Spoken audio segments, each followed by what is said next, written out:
রামায়ণ পাঠ আবশ্যক কেন? ভিডিও নম্বর 2।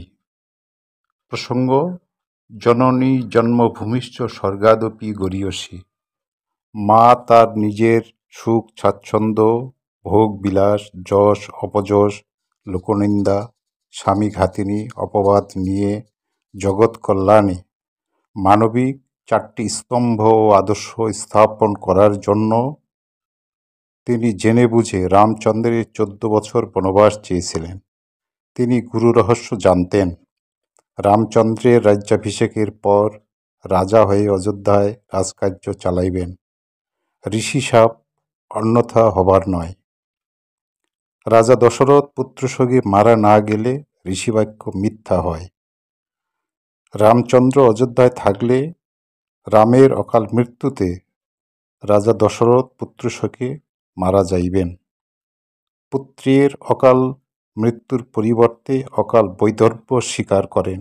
তিনি জানতেন এর জন্য তাকে সমাজে আজও অনেক তিরস্কার ভর্ৎসনা শুনতে হচ্ছে। তার নিজের গর্ভজাত সন্তানও তিরস্কার ভর্ৎসনা করতে ছাড়ে নাই। সৎমা বললে আমরা খারাপ, অত্যাচারী, অনাচারী, বেবিচারী এমন কোনো বিশেষণ নাই যা ভাবি না, কিন্তু সৎমা অর্থ উত্তম, ভালো, মহৎ ও উদার মা বুঝায়। কইকেয়ী মায়ের জন্য জগৎ কল্যাণ, বিশ্ব শান্তি ও মানব কল্যাণে মানবিক 4টি স্তম্ভ ও আদর্শ স্থাপন সম্ভব হয়েছে। মানবিক 4টি স্তম্ভ: 1 নম্বর ধর্ম, 2 নম্বর অর্থ, 3 নম্বর কাম, 4 নম্বর মোক্ষ। 1 নম্বর ধর্ম, রামচন্দ্র ধর্মের প্রতীক। 2 নম্বর অর্থ, শত্রুঘ্ন অর্থের প্রতীক। 3 নম্বর কাম, লক্ষ্মণ কাম বা কামনার প্রতীক। 4 নম্বর মোক্ষ, ভরত মোক্ষের প্রতীক। 3 মাতৃশক্তি, 3 গুণের প্রতীক। 1 নম্বর মাতা কৌশল্যা, শতগুণের প্রতীক। 2 নম্বর মাতা কৈকেয়ী, তমগুণের প্রতীক। 3 নম্বর মাতা সুমিত্রা, রজগুণের প্রতীক। 1 নম্বর রামচন্দ্র স্বয়ং ধর্মের ধারক ও বাহক হিসাবে মানব কল্যাণে এক অনন্য দৃষ্টান্ত স্থাপন করিয়াছেন। ধর্মের 10টি লক্ষণ: ধৃতি, ক্ষমা, দম, অস্তেয়, শৌচ, ধী, বিদ্যা, ইন্দ্রিয় নিগ্রহ, সত্যম ও অক্রোধ পরিলক্ষিত হয়। তিনি তার 3 মাতৃশক্তির 3 গুণ ধারণ করে গুণাতীত হইয়াছেন। মাতা পিতা ও গুরুজনের উপদেশ, শিক্ষা, দীক্ষা, সৎপরামর্শ তাকে একজন আদর্শ মানুষ হিসেবে সমাজে প্রতিষ্ঠিত করিয়াছেন। সর্বোপরি রামচন্দ্রের ধর্মপত্নী মা সীতার শক্তি, ভক্তি, শ্রদ্ধা, নিষ্ঠা, সমর্পণ ভাব রামচন্দ্রকে আদর্শ পুত্র, শিষ্য, ভাই, বন্ধু, স্বামী এবং পিতা হিসাবে প্রতিষ্ঠিত করেছেন।